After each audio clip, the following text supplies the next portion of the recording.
नमयों विष्णुपदाय कृष्णपृष्ठाय भूतले श्रीमते जयपताका स्वामीति नामिने नमो आचार्योपादाय निताइकिपापदायिनि गौरकथाधमुदाय नगरग्रामतारिणे नमयों विष्णुपदाय कृष्णपृष्ठाय भूतले श्रीमते भक्तिवेदान्त स्वामिनीति नामिने नमस्ते सरस्वती देवे गौरवाणी प्रचारिणे निर्विशेष शून्यवादी पाश्चात्यदेशतारिणे जय श्री कृष्ण चैतन्य प्रभु नित्यानंद श्री अद्वैत गदाधर शिवासाथी श्री गौर भक्तबिंद हरे कृष्णा कृष्णा कृष्णा हरे हरे हरे राम राम राम हरे हरे।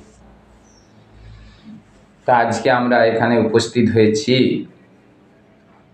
একটি শুভ কার্যের জন্য। শুভ কার্যটি হচ্ছে বাড়ির ভিত্তি প্রস্তর স্থাপনের উদ্দেশ্যে ভগবানের কাছে তার বাড়ি তোলার জন্য তার কাছে প্রার্থনা। গঙ্গা জলে গঙ্গা পূজা। তো এই জড়জগতে যা কিছু রয়েছে সবই ভগবানের। তা আমরা যে বাড়ি করি সেই বাড়ির যে পাকা বাড়ি, ইট লাগে, বালি লাগে, চিপস লাগে,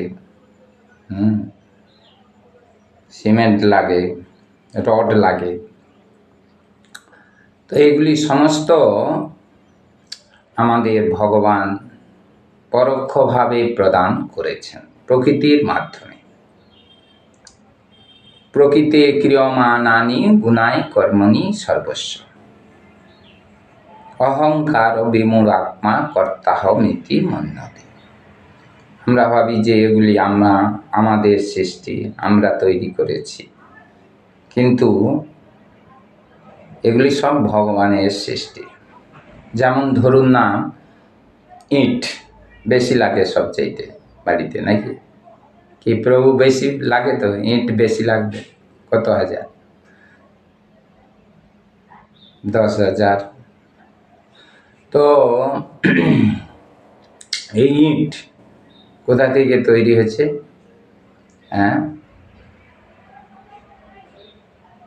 যেখানে ইটের ফ্যাক্টরি আছে,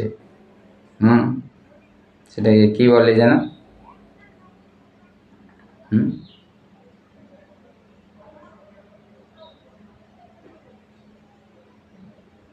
ইটের যেখানে তৈরি হয়, সেখান থেকে এসেছে। ভাটা, ভাটা আমরা সাধারণত বলে থাকি ভাটা। ভাটা থেকে এসেছে। ভাটায় কোথা থেকে এসেছে? মাটিকে ভালো করে মেখে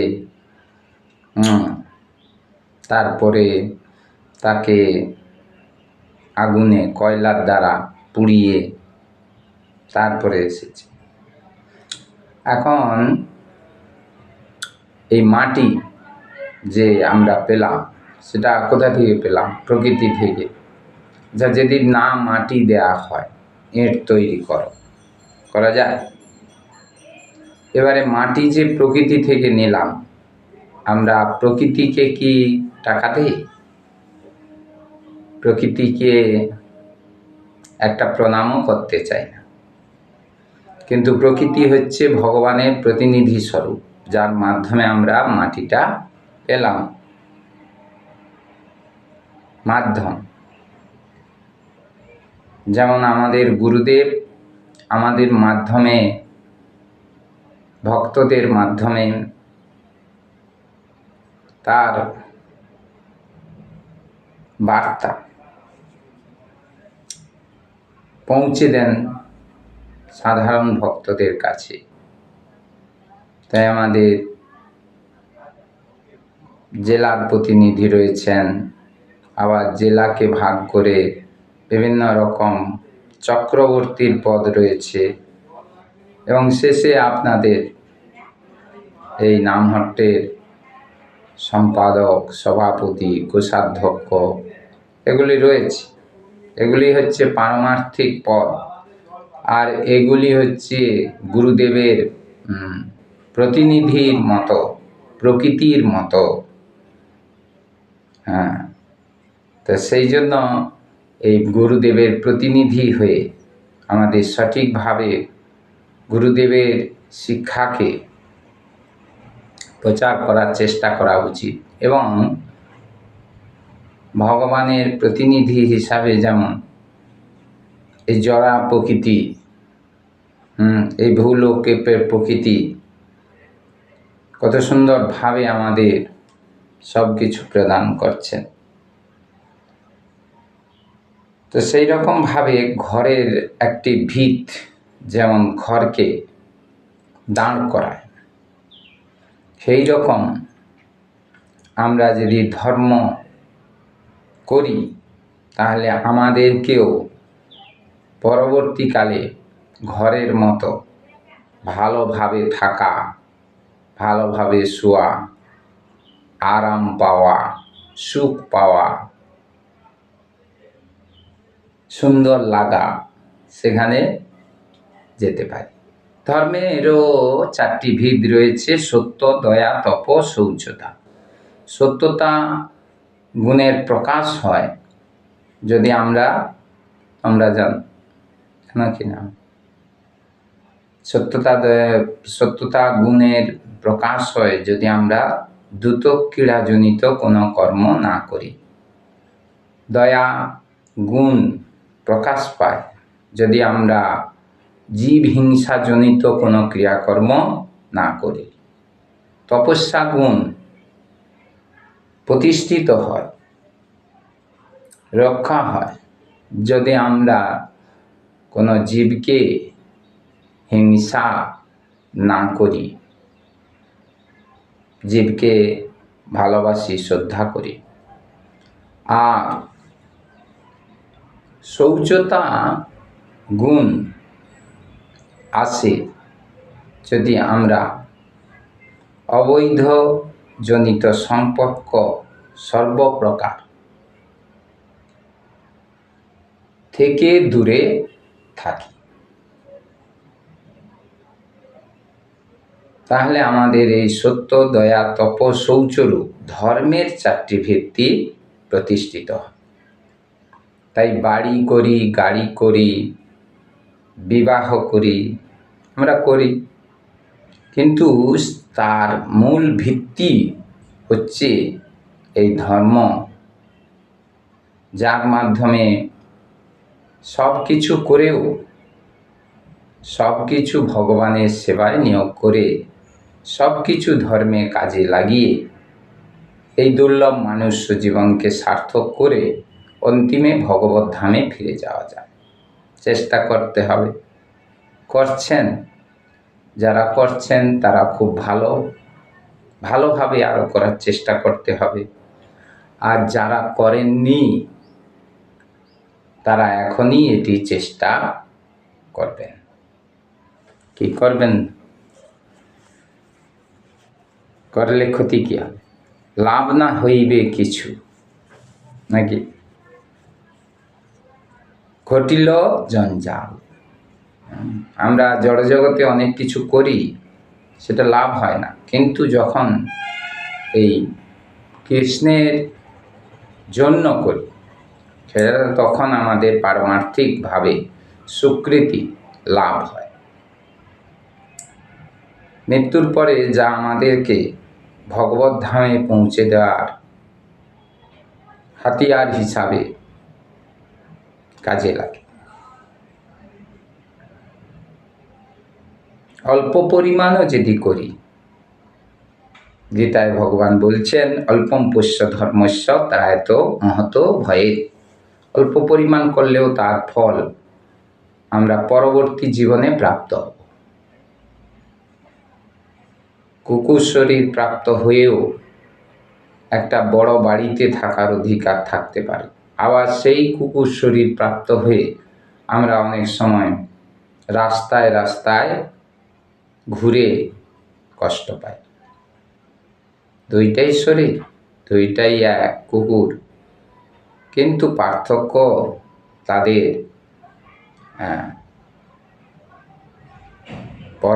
পূর্ববর্তী জীবনে এই চেতনার পাপ পুণ্য সুকৃতির প্রভাব।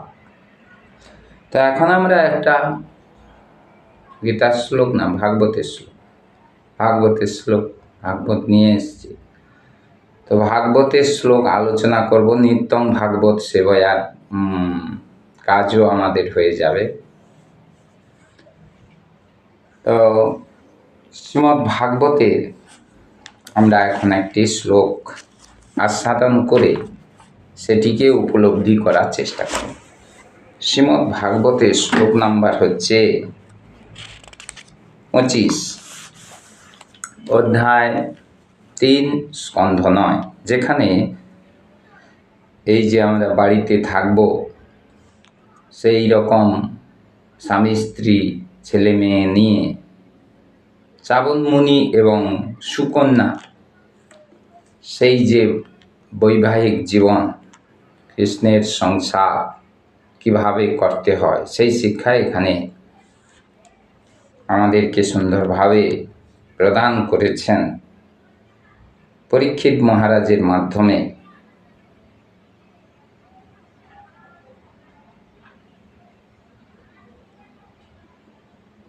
কে প্রদান করেছেন? ব্যাসদেব, পরক্ষণে ভগবান। কারণ ব্যাসদেব রূপে ভগবানই সত্যাবেশ অবতার হয়ে এই শিক্ষা প্রদান করেছে। ঠিক আছে, এখন আমরা সেটি অধ্যয়ন করব। হস্তম তম আদদে বজ্রম সদ্য মুন্ন অমসিত সবজ্রম সম্ভয়াম আস ভুজং ইন্দ্রস্য ভার্গব। শ্লোকাংশ দেখো। শ্লোকাংশ মানে সংস্কৃত শব্দের অংশের মানে হস্তম হত্যা করতে, তম তাকে, কাকে? চ্যবন মুনিকে। কেন না তিনি যজ্ঞের মাধ্যমে তাকে যারা নবযৌবন প্রাপ্ত হতে সাহায্য করেছিল সেই অশ্বিনী কুমার দ্বয়কে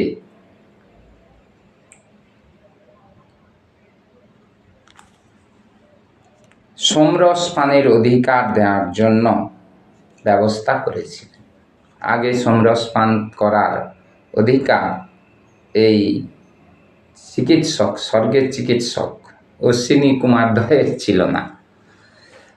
তো চ্যবন মুনি যখন অশ্বিনী কুমার দ্বয়ের কৃপায় নব যৌবন প্রাপ্ত হয়েছিলেন, তিনি খুব বৃদ্ধ ছিলেন, চরাগ্রস্ত ছিলেন, কিন্তু এই সুকন্যার পতিব্রতায় সন্তুষ্ট হয়ে তিনি অশ্বিনী কুমার দ্বয়কে স্মরণ করেন। তাদের কৃপায় তিনি নবযৌবন প্রাপ্ত হয়ে রাজকুমারী সুকন্যা আর রাজপুত্র চ্যবন মুনির মতো হয়ে যান। এইটি হচ্ছে আমাদের জড়জগতের শিক্ষা, যে স্বামী যদি ভক্তিতে উন্নত হয় তাহলে তার স্ত্রীরও কর্তব্য তার স্বামীর সঙ্গে ধর্মে সাহায্য করা। ছোট জগতে আমরা দেখতে পাই স্বামী করতে চায় তো স্ত্রী করতে চায় না, স্ত্রী করতে চায় তো স্বামী করতে চায় না, বাচ্চা করতে চায় না, বাবা করতে চায় না, মা করতে চায় না। এরকমভাবে কেউ গ্রহণ করে, কেউ করতে চায় না। শুধু গ্রহণ নয়, এমন কিছু লোক রয়েছেন যারা এর বিরোধিতাও করে থাকেন, কিন্তু সেটি ফল তারা প্রাপ্ত হন পরবর্তী জীবনে হলেও। তো সেই জন্য এখানে যাক, সে বিষয় যাক। তো অনুবাদে শ্লোকাংশে বলছে বজ্র তার বজ্র সদ্য তৎক্ষণাৎ মুন্য মহাক্রোধে বিচার না করেই অমর্ষিত অত্যন্ত বিচলিত হয়ে সবজ্রম বজ্রসহ স্তম্ভয়াম আস কর্মশক্তিরহিত স্তব্ধ ভুজং বাহু ইন্দ্রস্য ইন্দ্রের ভার্গব ভৃগুনন্দন চাবন্য মুনি। এটা হচ্ছে শ্লোকাংশ, শ্লোকের অংশের অর্থ। অনুবাদে প্রভুপাদ, যিনি আমাদেরকে কৃপা করে শিক্ষা প্রদানের মাধ্যমে আমাদের শিক্ষাগুরু হিসাবে, জগৎগুরু হিসাবে সারা বিশ্বে খ্যাত, তিনি বলছেন, ইন্দ্র অত্যন্ত বিচলিত এবং ক্রুদ্ধ হয়ে চাবন মুনিকে হত্যা করার জন্য তার বজ্র গ্রহণ করেছিলেন। বজ্র হচ্ছে ইন্দ্রের অস্ত্র, আর সেই অস্ত্র ধারণ করে তিনি রেগে চাবন মুনিকে হত্যা করার জন্য এসেছেন। কেন এসেছেন না, যেহেতু স্বর্গের রাজা ইন্দ্র তিনি নির্দিষ্ট করেছেন যে এই অশ্বিনী কুমার দ্বয় তো সমরস পান করতে পারবে না, কিন্তু এই চাবন মুনি উপকারিত্ব কৃতজ্ঞতা প্রকাশ প্রতিগৃহাতি হিসাবে দান করার জন্য কিছু করার চেষ্টা করছেন, যাতে অশ্বিনী কুমার দ্বয়েও যজ্ঞের সমরস পানের অধিকার প্রাপ্ত হন। সেটি রাজা, অর্থাৎ দেবতাদের রাজা, তিনি চাইলেন না। আর সেই জন্য তিনি কি করলেন, রেগে এই চাবন মুনিকে হত্যা করার জন্য বজ্র তুলেছেন। কিন্তু চাবন মুনি তার শক্তির বলে বজ্রসহ ইন্দ্রের হস্ত নিষ্ক্রিয় করে রেখেছিলেন। এখন মারতে যাবে, হাতে বজ্র রয়েছে, কিন্তু ভক্তির সিদ্ধির তপস্যার এমন গুণ, সেই গুণের জন্য তিনি ইন্দ্রের যে হাতের ক্ষমতা তাকে স্থির করে রেখেছেন, নিষ্ক্রিয় করে রেখেছেন, স্তব্ধ করে রেখেছেন। আমাদেরও হাত পায়ের কত ক্ষমতা, কিন্তু একটা সময় আসবে যখন আমরা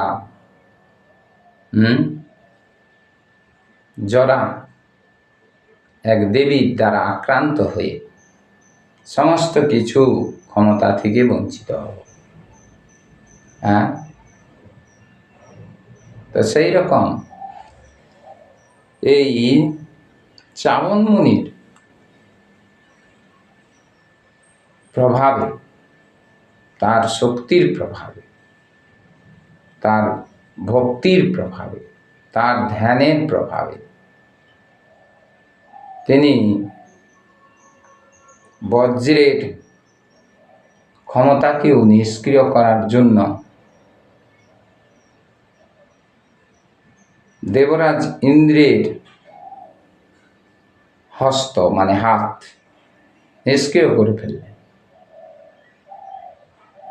তিনি ভাবছেন যে আগে আমি এই যজ্ঞ সম্পন্ন করি, এবং যতক্ষণ না করছি ততক্ষণ পর্যন্ত তোমার আর বজ্র হাতের দ্বারা কোনো কাজ করতে পারবে না। এর দ্বারা কি বুঝে যায়, চাবন মুনি ভৃগু মুনির পুত্র ছিলেন, আর তিনি মর্তলোকে বাস করতেন, আর দেবরাজ ইন্দ্র স্বর্গলোকে থাকতেন। সমস্ত দেবতাদেরও প্রধান রাজা, আর তিনি চাবনমুনির কাছে হেরে যাচ্ছিলেন। চাবনমুনি চাইছেন যে অশ্বিনী কুমার দ্বয় যেন সমরস পান করতে পারে, তার অধিকার আসুক। কিন্তু দেবরাজ ইন্দ্র চাইছেন না যে অশ্বিনী কুমার দ্বয় চিকিৎসক, ওরা সেবা করবে, ওরা আনন্দ বেশি না করে, বল বেশি না পেয়ে থাকুক, ওরা সমরস না পান করুক, ওদের সে অধিকার নাই। তাহলে মর্তে থেকেও যদি কেউ তপস্যা ভক্তি ভালো করে করে,